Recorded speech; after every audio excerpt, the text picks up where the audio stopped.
presents Hollywood. The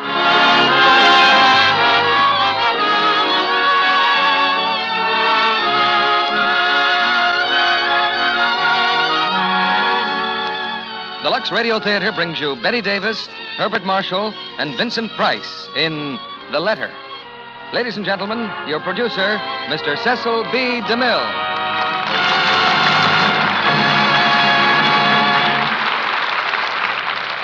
Greetings from Hollywood, ladies and gentlemen. Some stars are born to fame. Others have fame thrust upon them. And then there's a third kind, like Bette Davis. All the honors in Hollywood have come to her at one time or another. Those who judge stars by box office value place her among the leaders. Those who judge purely by artistic standards accord her the same position. She's won the Academy Award twice. And yet I doubt whether Bette has ever been completely satisfied with one of her performances.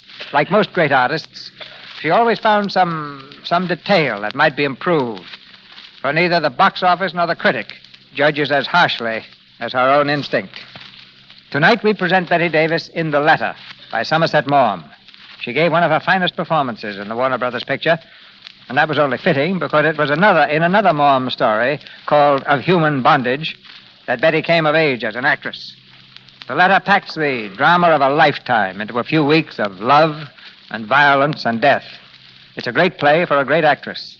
But you'll hear more than one star performance because we have two other fine artists, Herbert Marshall from the picture cast and Vincent Price, who makes his first appearance here tonight.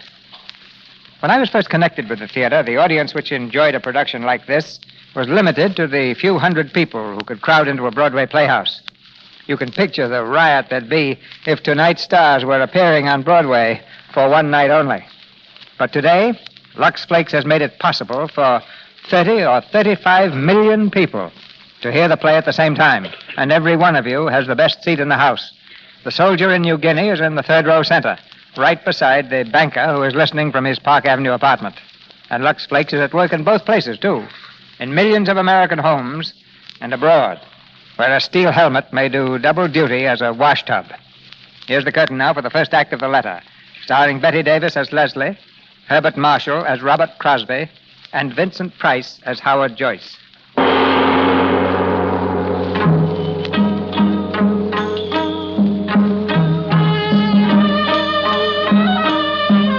All of this happened a few years ago on the Malay Peninsula, in the days before the war. Just north of Singapore lay the great rubber plantations, kingdoms of commerce, built by natives and white men.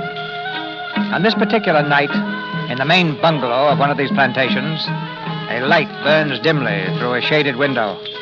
The night is hot and humid, the soft breeze heavy with the scent of flowers. A clouded moon hangs low in the sky, filtering slowly through the trees, making patterns of shimmering silver on the ground. There is deep silence. Suddenly, the door of the bungalow is flung open.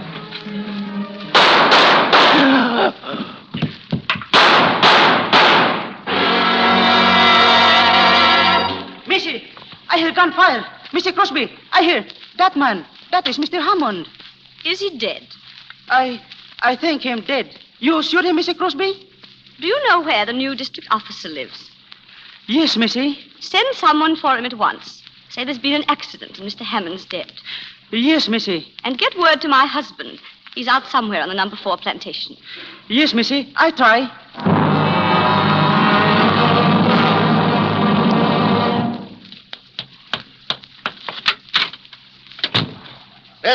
Leslie, where are you?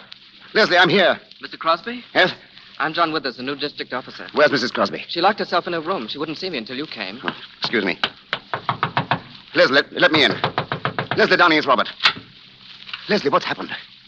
Didn't they tell you? They said Hammond was killed. Is he still out there? I had your head boy remove the body to a shed. Leslie, what happened? Tell me.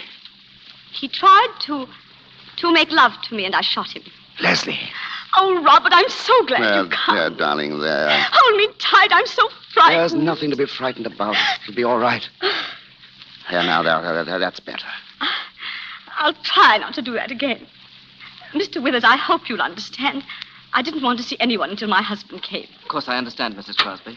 Howard, come in. I got your message in Singapore. Howard, how nice of you to come. Well, naturally, I want to be here if I can help. Oh, then you will help me. Us. Of course I will, as your lawyer and your friend, in every way I can. You're a dear. Mr. Withers, this is Mr. Howard Joyce, my attorney. How do you do? How do you do?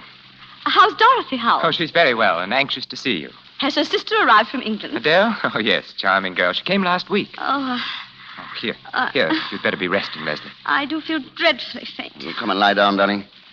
I'll get you a drink. I'm sorry to be so tiresome. Nonsense. You're being very brave. She's bearing up wonderfully, Mr. Joyce. Yes, she is. How long have you been here? About an hour. One of the Crosby houseboys came to fetch me. Was Hammond dead? Oh, yes, he was just riddled with bullets. What? Well, here's the revolver. All 6 chambers are empty. Here, you two. You better have a drink yourselves. Thanks, but I'm afraid I shouldn't. I'm on duty of assault, you know. Well, I'll have one, Bob. You feeling any better, Leslie? Much better, thank you. Mrs. Crosby, I know it seems brutal, but I'm afraid it's my duty to ask you some questions. Well, I think that can wait, Mr. Withers, until my Oh, wife... it's all right, Robert. Really, I feel perfectly well now. Then suppose you tell us, Leslie, in your own words, exactly what happened. I'll try. And take your time, Mrs. Crosby. Remember, we're all friends here. Oh, you've been so patient. Well, as you know, Robert was spending the night at the number 4 plantation. Oh, I never mind being alone. A planter's wife gets used to that. Oh, my dear. I had dinner rather late, and I started working on my lace. I don't know how long I'd been working when suddenly I heard footsteps outside, and someone came up on the veranda and said, "Good evening, can I come in?"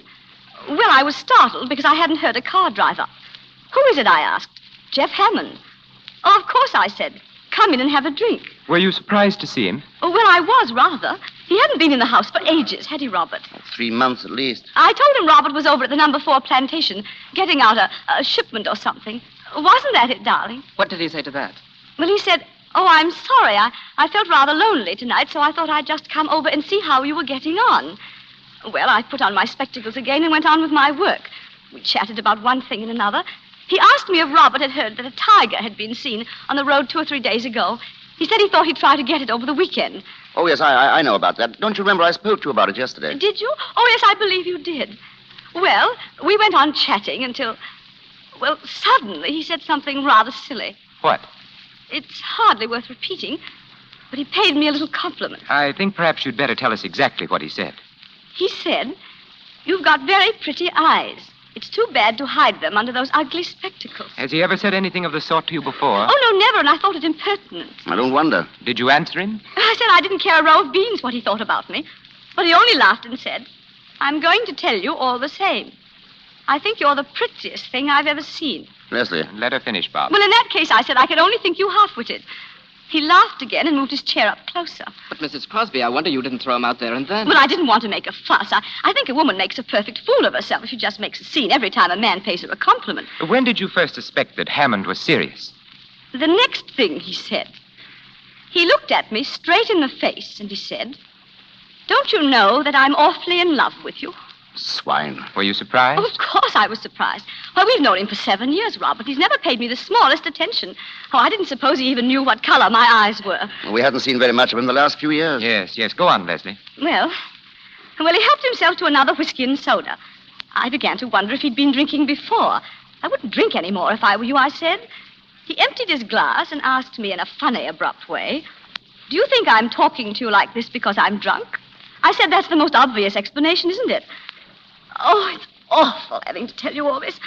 I'm so ashamed. I wish there was some way we could spare you, Mrs. Crosby. Leslie, it's for your own good that we know the facts. All you can remember of them. Well, very well, I'll tell you the rest. I got up from my chair. I was standing in front of the table about here. He rose and stood in front of me, and I held out my hand. "Good night," I said. But he just stood and looked at me, and his eyes were all funny. "I'm not going," he said. Well, then I began to lose my temper. "You poor fool, don't you know I've never loved anyone but Robert? And even if I didn't love Robert, you're the last man I should care for." He answered, "Robert's away." Well, that was the last straw. I wasn't frightened, just angry. "If you don't go this minute," I told him, "I'll call the boys and have you thrown out." I walked past him to call the boys from the veranda, and he took hold of my arm and swung me back. Oh, I screamed as loud as I could. He flung his arms about me and began to kiss me. I struggled to tear myself away from him. He seemed like a madman. He kept talking and talking, saying he loved me. Oh, it's horrible. I can't go on. I'm very sorry, Leslie, but we'll have to know the rest. Well, He lifted me in his arms. I struggled to get free, but he was too strong for me. He started to carry me, and then, well, he stumbled on those steps, and I got away from him. Suddenly, I remembered Robert's revolver in the drawer of that chest. He got up and ran after me, but I reached it before he caught me. Oh, it was all instinctive. I didn't know what I was doing. I didn't even know I'd fired. I heard a report and saw him lurch toward the door. I followed him out to the veranda. He staggered across the porch, grabbed the railing. It slipped through his hand as he fell down the steps. I don't remember anything more, just the reports, one after another, until there was a funny little click, and the revolver was empty. And suddenly I looked down and saw him lying there, lying in the moonlight. It was only then that I knew what I'd done. My poor Donnie. Mrs. Crosby, may I say I think you behaved magnificently? I'm terribly sorry we had to put you to the ordeal of telling us all this. Oh, you were all very kind. It's quite obvious the man only got what he deserved. Withers, if you'll come with me, I'd like to see the body for a minute. Yes, I'll take you to the shed. We'll only be a few minutes. My poor child. Oh, Robert, what have I done? You've done what any woman would have done in your place. Only 9/10 of them wouldn't have had the courage. And yet I'd give almost anything if I could bring him back to life. It's so horrible to think that I killed him. Leslie, why, there isn't a man or a woman in the colony who won't be proud to know you. Darling, we have been happy, haven't we? You've been the best wife a man could have. I'm grateful for all the time we've been together. Robert, don't say it that way. It sounds so in the past. Oh, nonsense. We've got most of our lives ahead of us. Oh, if there only something I could do to help you right now. You can love me. That's all I need. I've always loved you. Yes, but now. Leslie, darling, if I could love you any more, I would now. Robert.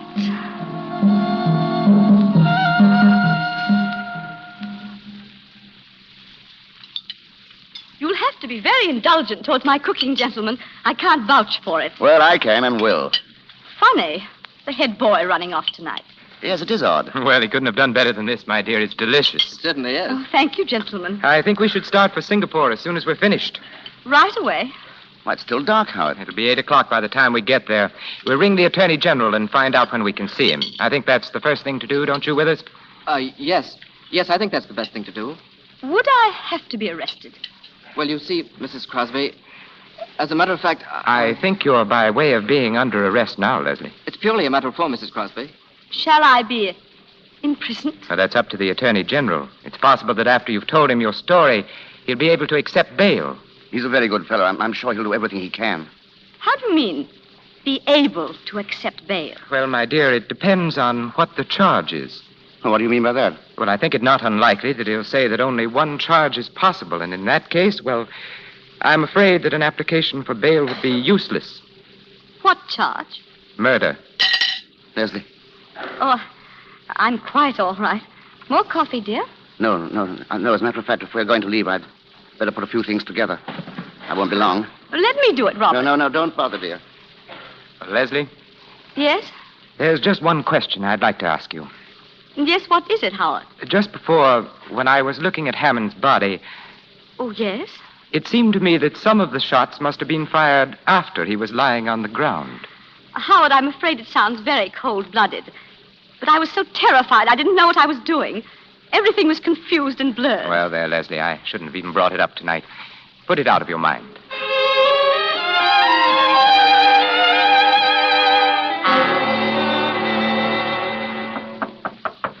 Come in. Well, Long Chi. Mr. Crosby to see you, sir. Oh, ask him to come in. Mr. Crosby. Thanks. Hello, Bob. Howard, how is she? Have you seen her? Sit down, Bob. If I can be of any assistance, sir, I shall remain within call. Not at the moment, Ong, thanks. Ong has been a great help on the case. He finds out everything. The perfect confidential clock. I tried to catch you at the house. I had to see you, Howard. You needn't hesitate about coming to the office. You know you're always welcome. How's everything? Everything's fine. In fact, Leslie's much better than you. She hasn't turned a hair. Oh, she's worth 10 of me. I don't mind confessing I'm all in. It's the first time we've been separated for more than a day since we were married. Oh, you mustn't let yourself go to pieces, old man. I've tried to work, and it's no good. The estate can go to blazes for all I care. I hate the house and every tree on the place. Well, then why not stay in town with us? Dorothy's for it, and so am I. Oh, thanks. I think I will. I won't be so lonely. Now, Bob, you'd better get some sleep and out of your planter's clothes before you see Leslie. You don't want her to have to cheer you up. Oh, she's a plucky woman. It's monstrous they should have kept her in that filthy prison all this time. They had no choice, Bob. Anyway, it's only a week now before the trial. Well, the whole thing's a farce. Why subject her to the ordeal of a trial? Because she admitted killing a man. And in a civilized community, a trial is inevitable. She shot him as she would have shot a mad dog. You don't have to convince me, Robert. You know, it's curious Hammond was able to keep his life so hidden. That gambling house he owned, and especially the Eurasian woman. Will she be one of the witnesses? I shan't call her. I'll just produce evidence that Hammond was married to her. He managed to keep that marriage a secret, too. Oh, I know you're busy, Howard. I can't tell you how grateful I am. Oh, nonsense. Now stop worrying about the trial. That's your lawyer's job. Thanks, old man. I'll see you up at the house. Yes? Mr. Joyce, Well, Long? if you are not too busy, sir, may I trouble you for a few words in private conversation? No trouble at all. It has to do with the case of the Crown versus Crosby. Yes? A friend has brought me information, sir, that there is in existence a letter from the defendant to the unfortunate victim of a tragedy. Well, that's not surprising. In the course of 7 years, I have no doubt that Mrs. Crosby often had occasion to write to Mr. Hammond. But the letter, sir, was written on the day of the late Mr. Hammond's death. Well? You will no doubt recall that Mrs. Crosby had stated that until the fatal night, she had had no communication with the deceased for several weeks. In my opinion, this letter indicates that her statement is not in every respect accurate. Have you seen the letter, Long? I have with me a copy, sir. The original is in the possession of a woman who happens to be the widow of Mr. Hammond, deceased. May I read it? Oh, certainly, sir, of course. As I said, this is but a copy in my handwriting. You can understand it, sir? Perfectly. Long, it's inconceivable that Mrs. Crosby should have written such a letter. May I suggest, sir, that it would be well to make sure, since my friend is of the opinion that the letter would be of some interest to the prosecutor. I'm obliged to you, Long. I'll give the matter my consideration. Very good, sir. Do you wish me to communicate that to my friend? It might be well if you kept in touch with him. Yes, sir. It might be very well.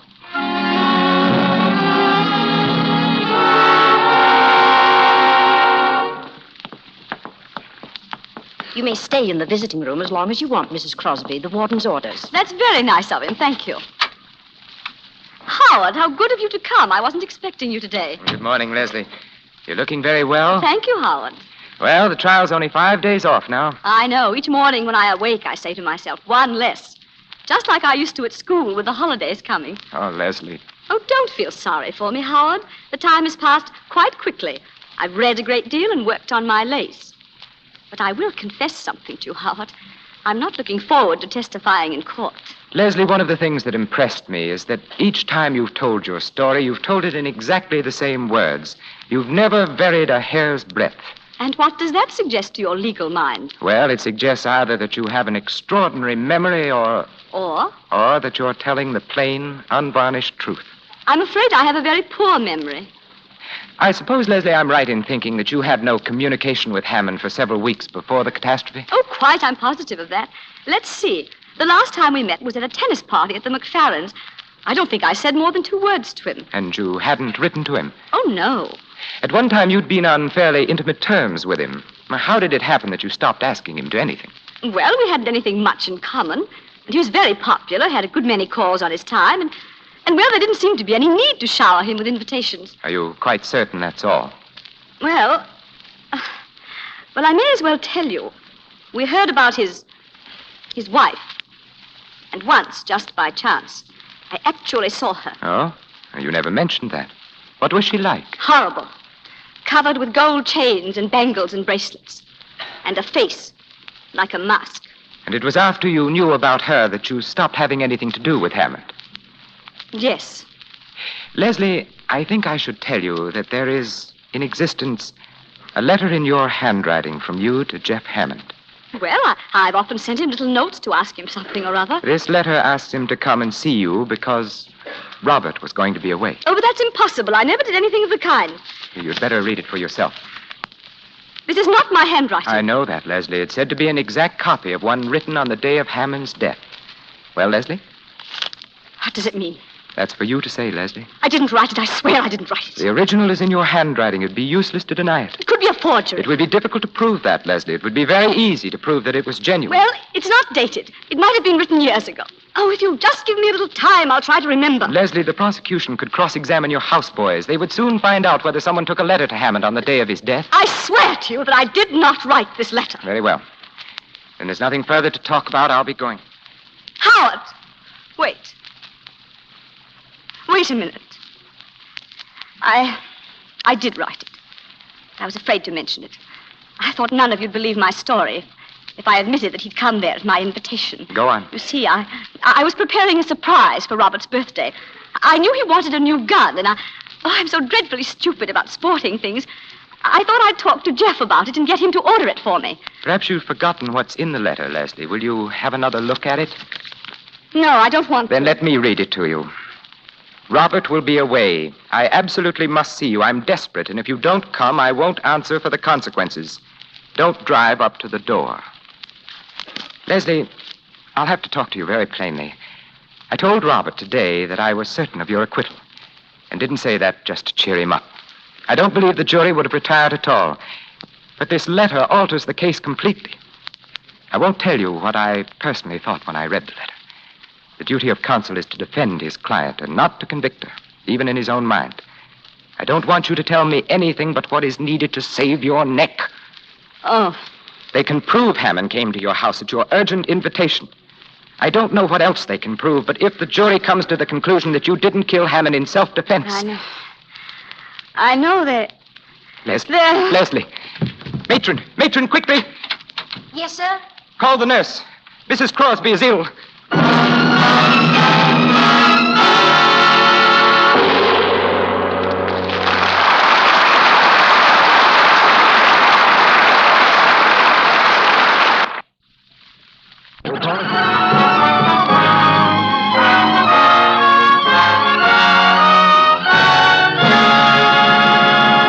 Act 2 of The Letter, starring Bette Davis as Leslie, Herbert Marshall as Robert Crosby, and Vincent Price as Howard Joyce. In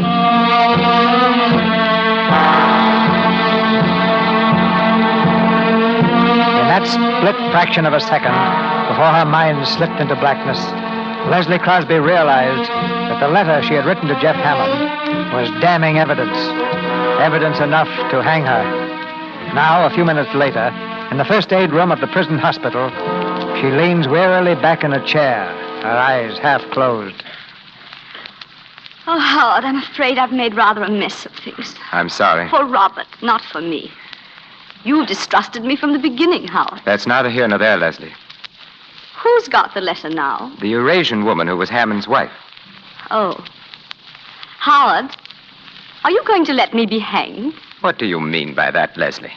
You could get hold of the letter. Do you think it's so easy to do away with unwelcome evidence? Surely nothing would have been said to you if the owner wasn't quite prepared to sell it. That's quite true. But I'm not prepared to buy it. Oh, but it wouldn't be your money. Robert has saved some. I wasn't thinking of the money. I don't know if you'll understand this, Leslie, but I've always thought of myself as an honest man. You're asking me to do something which is no different from suborning a witness. Do you mean to say you can save me and you won't? What harm have I ever done you? You can't be so cruel. I want to do my best for you, Leslie, but a lawyer has a duty to his profession and to himself. I can't do what you ask. Oh, poor Robert. He doesn't deserve it. He's never hurt anyone in his life. He's so kind and simple and good, and he trusts me so. I mean everything to him, everything in the world. And this will ruin his life. Oh, I know what you're thinking. You despise me. You think he's well rid of me if they hang me. I don't despise you. It isn't important what I feel about you. Don't you understand that? But I'm going to do what I can. Oh, Howard. Bob will want to know what the money's for. Will it be a very large sum? Well, I imagine this woman has a pretty shrewd idea of the letter's value. You won't have to show Robert the letter, will you? I'll do everything possible to prevent him from seeing it. He'll be an important witness, and he should be as firmly convinced of your innocence as he is now.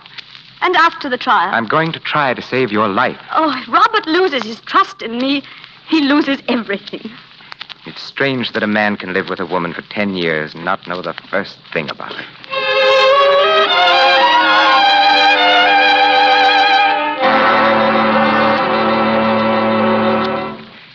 You say your friend could be induced to part with the letter? I believe so, sir, but my friend has not got the letter, sir.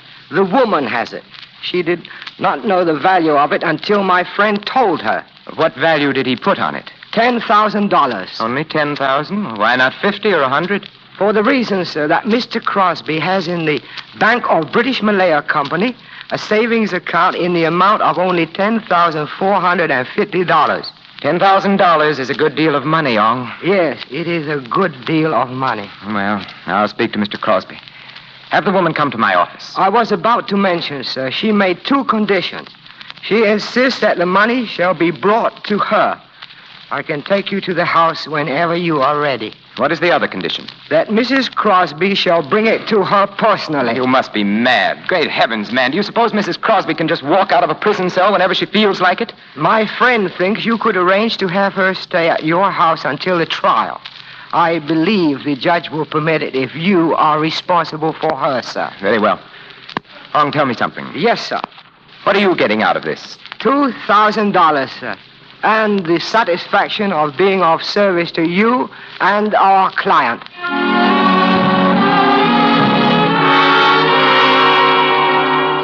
Sit down, Howard. I've taken the liberty of ordering for you. Oh, thanks. Well, you're looking more cheerful, Bob. I feel better since this morning. I guess you finally convinced me we have nothing to worry about. Well, as a matter of fact, Bob, something's come up. It's nothing much, but I thought I'd better have a talk with you about it. Yeah?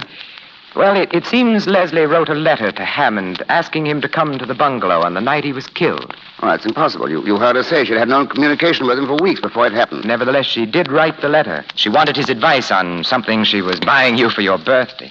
Your birthday was about then, wasn't it? Yes, the end of April. In the excitement, she forgot the letter at the time and then later was afraid to say she'd made a mistake. Oh, but that's not like Leslie. She isn't afraid of anything. This was a pretty serious mistake, and she realized it. Who has the letter? Hammond's widow. She threatens to turn it over to the prosecution. Well, what if she does?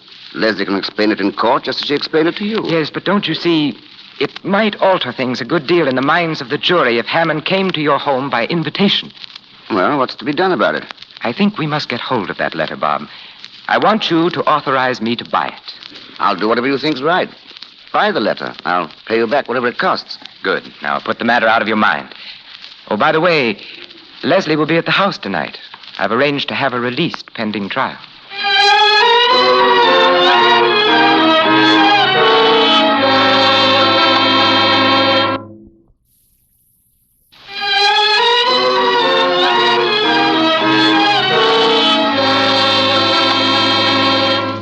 Leslie, don't tell me that's the same lace I saw you working on at the McFerrins. How can you go so fast? Well, I hadn't anything much else to do this past month. Well, what's it going to be? It's too fine for a tablecloth, surely. It's a coverlet for our bed. Oh, Dorothy, Leslie and I have some work to do this evening. Look here, Robert, why don't you take the girls to a picture? Well, it won't take all evening, will it, Howard? Well, there's a lot to go over. No use you 3 hanging around. You'd much better see a good film. Yes, go ahead, dear. It'll take your mind off tomorrow. I want you to. All right, then. I'll bring the car around. Come on, Adele. I can see the legal mind's anxious to get rid of us. Good night, Leslie. Good night. Where do we have to go? The Chinese Quarter. Some sort of a shop, I believe.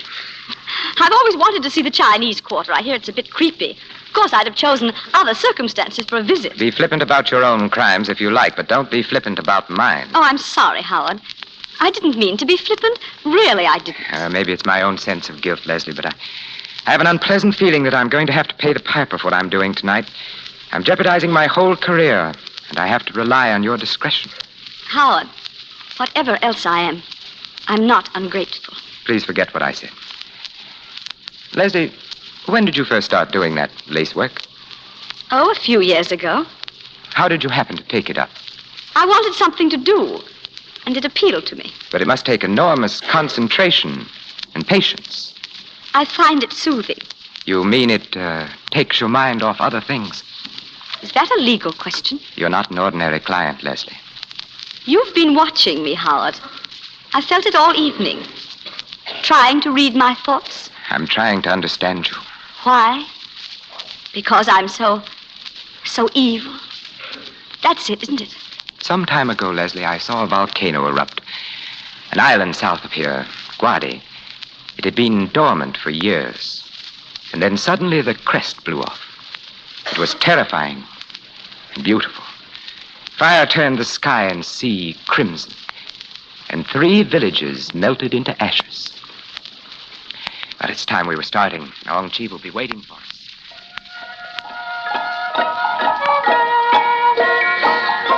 Come in, please, come in. This is the shop of my friend. If you will wait here, I shall return in just a moment. Let's not be too long about it, Ong. I will speak to the lady at once, sir. They seem to have a little of everything to sell here. Most of these shops do. It looks like good jade. And this dagger. Howard, see the workmanship on the ivory handle. Imagine all that on a knife. He who kills with an unworthy tool commits 2 crimes. One against himself. Will you follow me, please? The lady will see you now.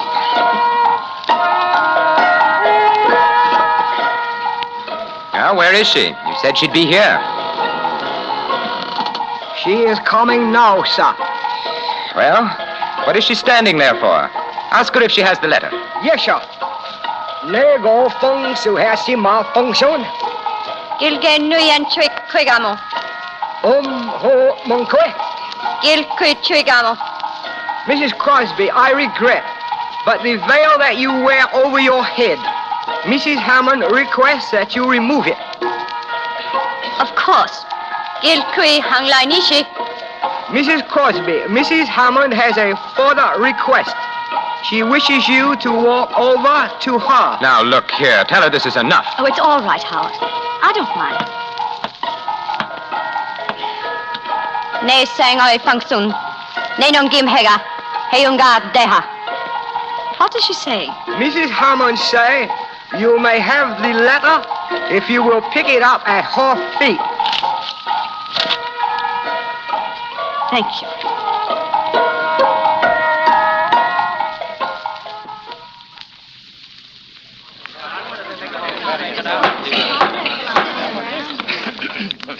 Gentlemen of the jury, have you agreed upon a verdict? We have, Your Honor.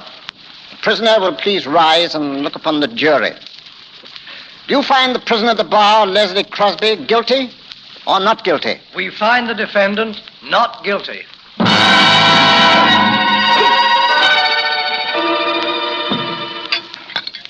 And from that day on, I made a solemn vow that I wouldn't make another cocktail until Leslie was acquitted. So if these aren't up to my usual high standards, remember, I'm out of practice. Oh, darling, they're wonderful. They've never been better. Oh, Robert Crosby, right now you wouldn't know what you were drinking. I guess that's right. I can't taste or think or feel. All I can do is to keep saying to myself over and over, Leslie's safe. Darling. Well, ladies and gentlemen, anyone planning to bathe, shower, or sponge before dinner should be getting at it. No shower for me. Oh, I've laid out some things for you, Leslie. Thank you. Darling, I'm going to tidy myself up a bit. No, don't go, Leslie. I shan't be a minute. Well, no, there's something I particularly want to talk to you about. And, Howard, I want to see you, too. I want your legal opinion. Oh, you do? Well, what's up? Well, I want to get Leslie away from here as quickly as possible. I think a bit of a holiday would do you both good. Oh, no. I mean for good. But how could we? Well, you can't very well throw up your job. Well, I've got something in view that's much, much better. It's in Sumatra. We'd be away from everybody, and the only people around us would be Dutch. We'd start a new life. The only thing is, you'll be awfully lonely, darling, at the start. Oh, I wouldn't mind that. I'd like to go, Robert. I don't want to stay here. That settles it, then. I'll go straight ahead, and we can fix things up at once. Is the money as good as here? I hope it'll be better. At all events, I'll be working for myself and not for a company in London. What do you mean? Well, why should I go on sweating my life out for other people? This plantation belongs to a Malacca Chinese planter who's in financial difficulties, and he's willing to let it go for $30,000 if he can get the money the day after tomorrow. But how on earth are you going to raise $30,000? Well, I've saved about 10, and the bank is willing to let me have the balance on mortgage. Robert, darling, I shouldn't like you to take such a risk on my account. I'll be perfectly all right here. Really, I shall. Nonsense, darling. You just said you wanted to go. But I'm not sure it wouldn't be a mistake to run away. Everyone's been so kind, and they'll all help to make it easy for us. I really think the thing to do is to stick it out here. Anyhow, it's not a thing you want to rush into, Bob. Let's wait and see. Why should I wait? It's a good thing, and I don't want to lose it. Look, I've got all the papers in my briefcase. I'll go and get them, and you can see for yourself. And I have a couple of photographs of the bungalow to show Leslie. I don't want to see them, please, Robert. Oh, come now, darling. That's just nerves. That shows how necessary it is for you to get away. But, Robert... Leslie, darling, in this case, you must let me have my own way. It won't be a minute. Howard, What are you going to do? What can I do? Oh, don't tell him now. I can't bear any more. You heard what he said. He wants the money at once to buy the estate. He can't. He hasn't got it. Oh, give me a little time. I can pay it back. Leslie, I can't afford to let you have a sum like that. I've mortgaged everything I own. I was glad to advance it, but Howard, where is the letter? I have it in my pocket. Oh, it will break his heart. What shall I do? I don't know, Leslie. If I tell him, he'll want to see the letter, of course. Here we are. He's coming. What shall I do, Leslie? It's up to you. Well? Tell him. Tell him and have done with it.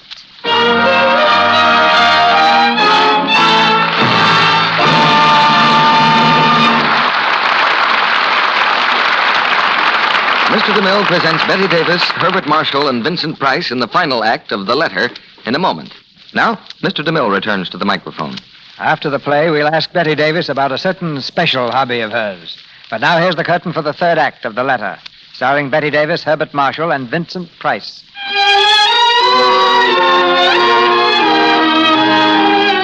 Robert Crosby has returned to the room, his thoughts full of plans for the purchase of the new plantation. In silence, Leslie and Joyce watch Robert, who is brimming over with enthusiasm as he arranges papers on his desk. This is really a handsome estate. We'll be stealing it for $30,000. Bob, I don't like to throw cold water on your plans, but hasn't it struck you that the costs of what we've just been through will be pretty heavy? Costs? Oh, yes. You mean the legal expenses? No, I'm not going to charge you anything for my own services, but there are certain out-of-pocket expenses. Oh, that's awfully decent of you. I'm not sure I can accept that. But what do these other expenses amount to? Well, the principal item is that letter of Leslie's I mentioned to you. Oh, yes, I'd almost forgotten. You were going to... I had to pay a great deal of money for it. Oh, well, if you thought it necessary, I'm not going to grouse. How much was it? $10,000. $10,000? Why, you must have been mad. You may be quite sure I wouldn't have given that if I could have got it for less. No, but that's every cent I have in the world. Why didn't you let them bring the letter in and explain it to the jury? I didn't dare. You mean it was absolutely necessary to suppress it? If you wanted Leslie acquitted. But what was there in the letter? I told you at the It time. was very stupid of me, Robert. I remember now. You wrote to Hammond to ask him to come to the bungalow. Yes. You wanted to get something for me, didn't you? Yes, I wanted to get you a gun. He knew all about that sort of thing, and you know how dreadfully ignorant I am. Buying that letter was a criminal offense, wasn't it? Well, it's not the sort of thing a respectable lawyer does in the ordinary way of business. It was a criminal offense? Yes, it was. I might be disbarred for it. Then why did you do it, you of all people? What were you trying to save me from? Leslie, you knew I was buying a gun from Cameron. Why did you want to make me a present of another? Well, how should I know you were going to buy a gun? Because I told you. Well, I'd forgotten. I can't remember everything. You hadn't forgotten that. What do you mean, Robert? Why are you talking to me like this? Who has the letter now? I have. Where is it? Bob, it's not your letter or mine. I've got to pay $10,000 for that letter. I'm going to see it. Let him see. Thank you. Robert will be away. I absolutely must see you. What does this mean? It means that I was in love with Jeff Hammond. No, you We'd couldn't. been in love for years. It's not true. I used to meet him constantly, once or twice a week. Every time we met, I hated myself for it. It was horrible. I loathed myself. I was like a person who was ill. Then came a time about a year ago when he began to change toward me. Oh, I didn't know what was the matter. I was frantic. I made scenes. I threw myself at his feet. Leslie. Then I heard about that native woman. Oh, I couldn't believe it. I wouldn't believe it. At last I saw her. I saw her walking in the village with those hideous spangles and that chalky face and eyes like a cobra's eyes. I couldn't give him up. I sent for him. Oh, you've read the letter. Oh, I'd always been so careful about writing before. But this time I didn't care. I hadn't seen him for 10 days. He came and I told him I knew about his marriage. Oh, at first he denied it. I was frantic. I don't know what I said to him. I hated him because he'd made me despise myself. I insulted him. I cursed him. At last he turned on me. He told me he was sick and tired of me, that it was true about the other woman, that she was the only one who really meant anything to him. He said he was glad I knew because now I'd leave him alone. I knew if he went out that door, I'd never see him again. I hardly know what happened. I seized the revolver and fired. He gave a cry and I saw it hit him. I ran after him and I fired and fired and fired until there were no more cartridges. That's what happened. And I have no excuse for myself. I don't deserve to live. How could you do this? How could you? I'm sorry. I shouldn't have let myself go. I got to think. Leslie. Well, He's going to forgive you. yes. He's going to forgive me.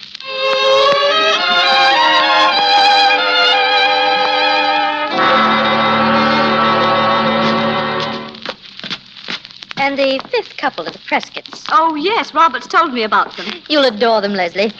Now, both of you get a good sleep because it'll be a late party. Good night. Good night, Dorothy. Good night. It's lucky you brought your dinner coat, Robert. You'd hardly fit in one of Howard's.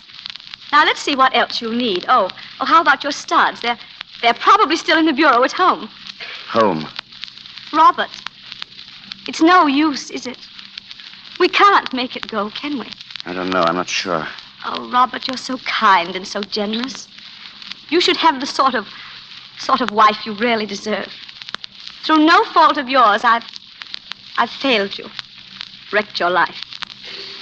I can't ask you to forgive me. If you love a person, you can forgive anything. But what about you? Can you go on? I'll try. I'll really try. That's not what I'm asking. I'll do everything to make you happy, everything in my power. That isn't enough. Unless... Leslie, now, this minute, do you love me? Yes, I do. Kiss me then. Kiss me as if... Robert. No. No, I can't. Leslie, tell me, what is it? With all my heart, I still love the man I killed.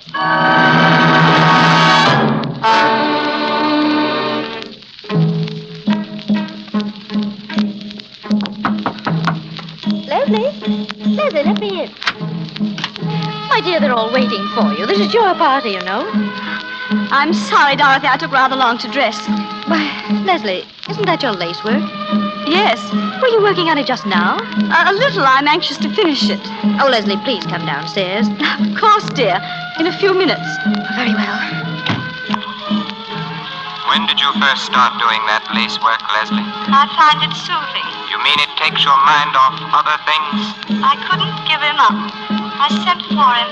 At last he turned on me. He was sick and tired of me.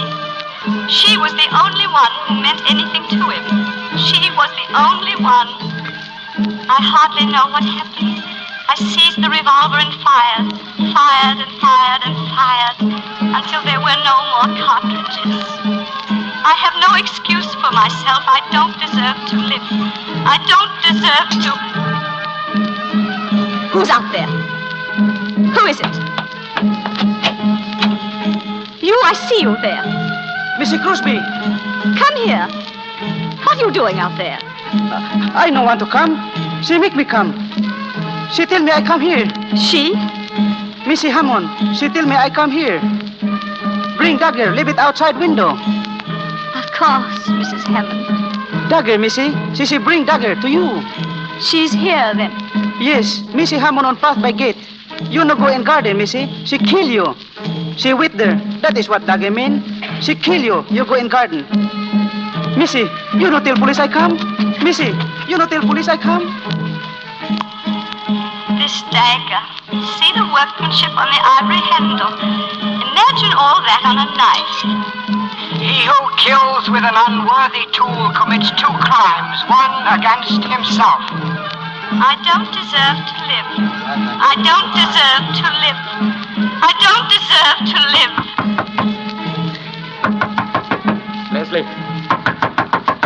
Leslie. Yes?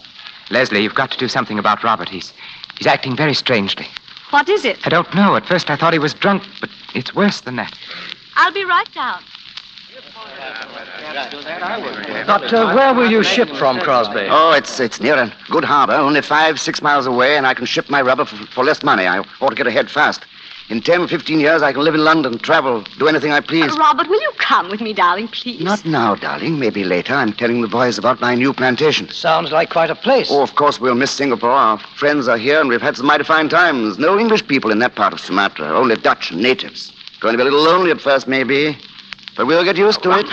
There'll just be the two of us. But my wife's a good sport. Always can count on her. She's not afraid of anything, and we'll have each other. That's the important thing. Oh, stop it, Robert. Stop it. I can't stand anymore. I can't stand it. Give me a drink. I want a drink. What do you suppose is the matter with him? Where is Leslie? Where did she go? She ran out into the garden. The garden. I'll find her. No, let her alone. There's nothing you can do for her.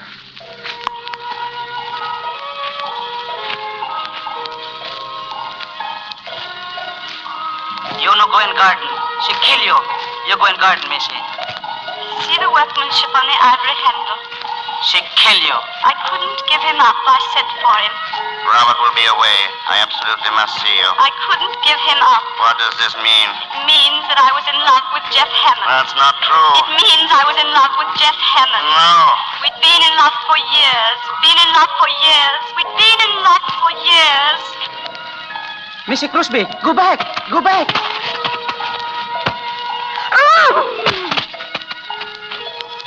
You kill her. You kill her. Ying say. Who is that? Don't move. The police. The police. Don't move. I will shoot. What do you do here?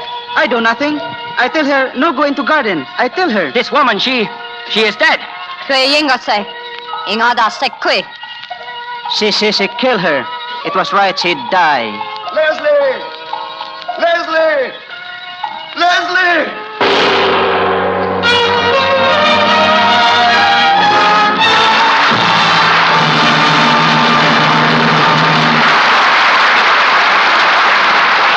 Our stars will return for a curtain call in just a moment. Now, here's Mr. DeMille with our stars. A curtain call is one of the oldest traditions of the theater, but it's never been better earned than tonight. And coming back to the footlights now are Bette Davis, Herbert Marshall, and Vincent Price. It's a pleasure to be back, Mr. DeMille. And I'd like to thank all the people in the cast for their excellent work tonight. To most of us, Betty, your name stands for fine artistry of the theater. But I think that when this war's over, thousands of soldiers will remember you for another reason. That being the Hollywood canteen, which Betty started. Well, I've seen the canteen in action. It's a very fine thing to be remembered for. Well, just to keep the record straight, let's give the credit to the right people. There were really more than 6,000 who worked together like a team to make it possible. Well, I still say you coached that team. How many boys have come to visit the canteen, Betty? Well, at the last count, about 1.5 million, Vincent. Many of whom greatly admired Bart Marshall's work as busboy. You know, I've often wondered what the fellows talk about when they wander over to the snack bar to see you or Irene Dunn or Hedy Lamarr. Well, I remember one boy who paid me a very nice compliment. Hiya, Rosie, he said. I can't stand you on the screen, but you're certainly sweetness and light around here. It's true. That's quite a tribute to your acting, Betty. Have you picked a play for next week yet, Mr. DeMille? Yes, and it's a roaring drama of the West. Republic's current screen hit in Old Oklahoma. And our stars will be Roy Rogers, Martha Scott, and Albert Decker. It's the story of a girl and a cowboy who discover romance as well as oil in the rich land of Oklahoma. And besides a thrilling drama, we'll also have the songs of Hollywood's leading cowboy star, Roy Rogers. Very exciting evening, CB. Good night. Good night, CB. Good night. Good night. Good night. Any theater should be thankful for players like you three. Our sponsors, the makers of Lux Flakes, join me in inviting you to be with us again next Monday night when the Lux Radio Theater presents Martha Scott, Roy Rogers, and Albert Decker in Old Oklahoma. This is Cecil B. DeMille saying good night to you from Hollywood. This week, All America salutes those women who are working in war-useful jobs. Women must get into the war with their hands as well as their hearts until victory is finally won. Bette Davis has just finished the picture Mrs. Skeffington at Warner Brothers and is currently seen in Old Acquaintance. Herbert Marshall will soon be seen in the Metro-Goldwyn-Mayer picture Andy Hardy's Blonde Trouble. Vincent Price is currently seen in the 20th Century Fox picture The Song of Bernadette. The Warner Brothers screenplay of The Letter was written by Howard Koch. Heard in tonight's play were Charlie Lung as Ong Chi, Bea Benaderet as Chinese Woman, Richard Davis as Withers, and Frederick Warlock, Alex Javier, Regina Wallace, Paula Winslow, Joe Gilbert, Eric Snowden, and Charles Seal. This program is broadcast to our fighting forces overseas through cooperation with the Armed Forces Radio Service. Our music was directed by Louis Silvers. And this is your announcer, John M. Kennedy, reminding you to tune in again next Monday night to hear Martha Scott, Roy Rogers, and Albert Decker in the play In Old Oklahoma.